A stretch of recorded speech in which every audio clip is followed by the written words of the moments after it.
had this idea going around in my head all weekend, so I wanted to get it out. Chatting with, I would say, a discouraged founder of a sports tech company that had come to me. They'd done the multiple pitches, they talked to multiple people, and they, for whatever reason, they couldn't get to the point of the due diligence or getting far enough into the conversation to feel like they could get their story told. And one of the points that I came back to, among a lot of things, when it comes to things like your pitch deck and everything like that, was there's a big difference between a hard pass or a hard no and the quick no. So a lot of cases, especially with these large VC firms, and then in scenarios where they're seeing multiple pitches on a daily basis. So Athletic Venture Advisors by no means is a large scale or even a fund that would see the massive amount of pitches, but even with us and me being the one that reviews all of the opportunities that come to us, we probably see anywhere from 6 to 12 new company pitches per week. It can go more, it can go less, but now envision if you were a large VC fund with $40 to $100 million, and your outwardly mission is posted on the internet, and there's a million ways to reach people these days: LinkedIn, Crunchbase, PitchBook, events. So the multiplication of that 6 to 12 that we see, it could be 6 to 12 per day for some of these groups. So what most people develop, whether it's a physical checklist, a literal checklist, or a mental checklist of reviewing opportunities, is to, in most cases, find the quick no.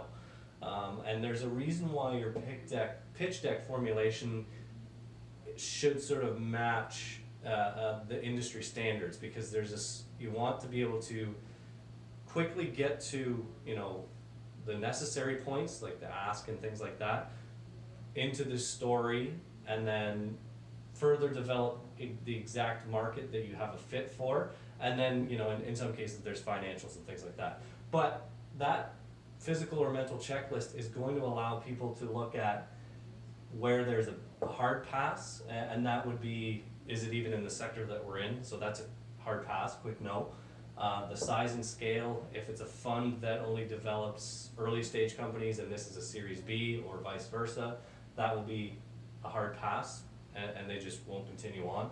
Expertise in portfolio is one thing that is sort of subjective, because it could be a great company, but the group or the fund isn't a good fit. They don't have the market expertise for it. They could see that it's a great company, but if they can't provide value beyond that, then there's really no point of, maybe in that opportunity they pass it off to someone they know.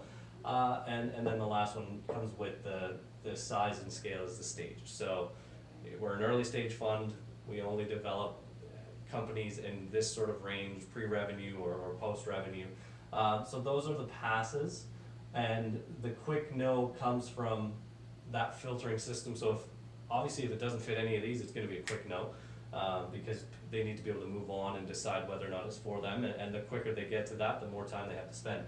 Where you can get further into these quick no's and why you may not get a call back or why you may not get the meeting is the little more details, more of the minutia of each of the deals. So for example, where people get hung up, and everyone loves the Shark Tank references, is your valuation could be the defining factor of getting that call or not. Not because early stage companies, obviously your valuation and the ask is negotiable, and if you've found a good investment partner, they would be likely willing to work with you on a lot of this stuff. They can help develop product market fit. The size and stage is going to vary depending on the fund, but where you get down to the nitty gritty and where you may have gotten far enough into the conversation that they've continued to read the pitch deck is your team and founders. Do they believe that the people that are working on the project could excel, and could basically bring the company to the 10x valuation that they're looking for? And then the cap table is another situation, you know, with the early rounds, accelerator programs, who your founders are, how messy the cap table is. That can be a deterrent. There are ways to fix that. Bridge rounds, you know, going into a later stage round, or basically buying out people. There are options in that case.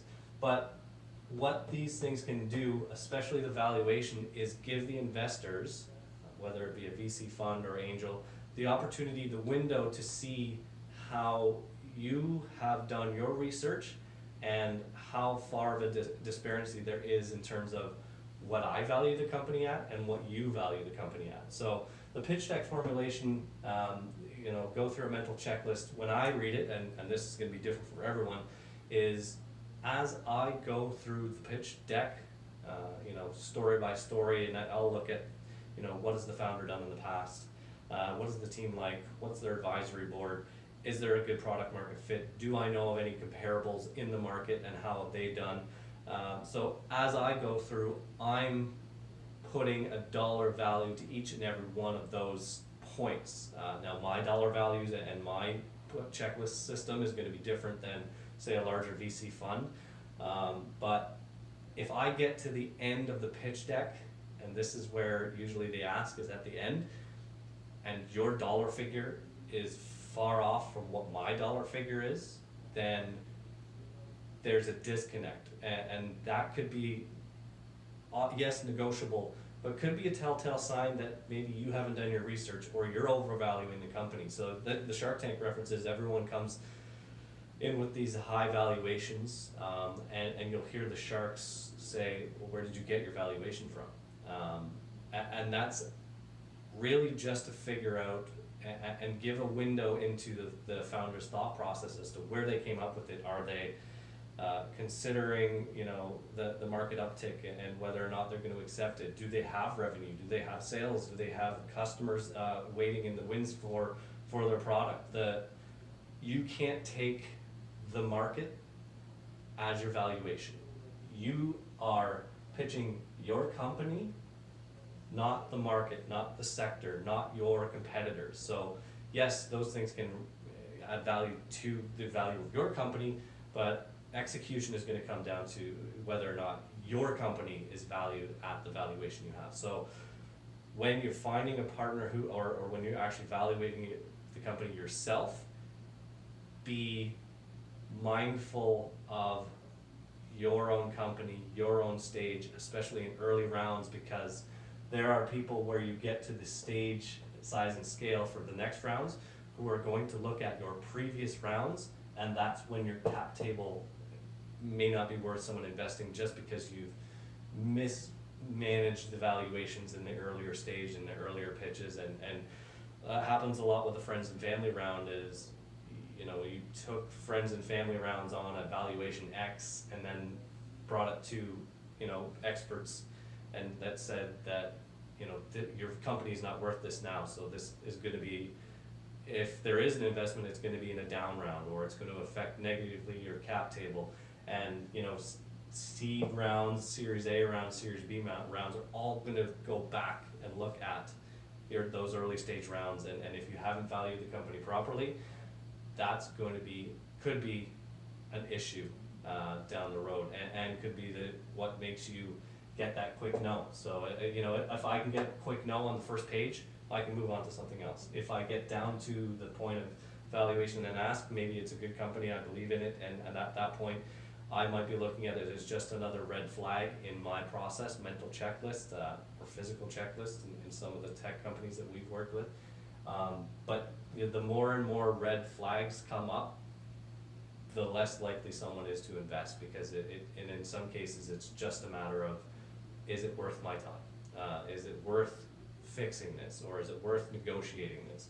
Remember that these people are potentially seeing, you know, 5 to 6 pitches a day, and if a pitch is 2 hours, then you're looking at a full day worth of pitches. If I can knock off opportunities in a matter of 5 minutes, then my time is better spent on something else, and maybe I do find, but those red flags are going to constantly be building up, and valuation unfortunately can be one very big red flag.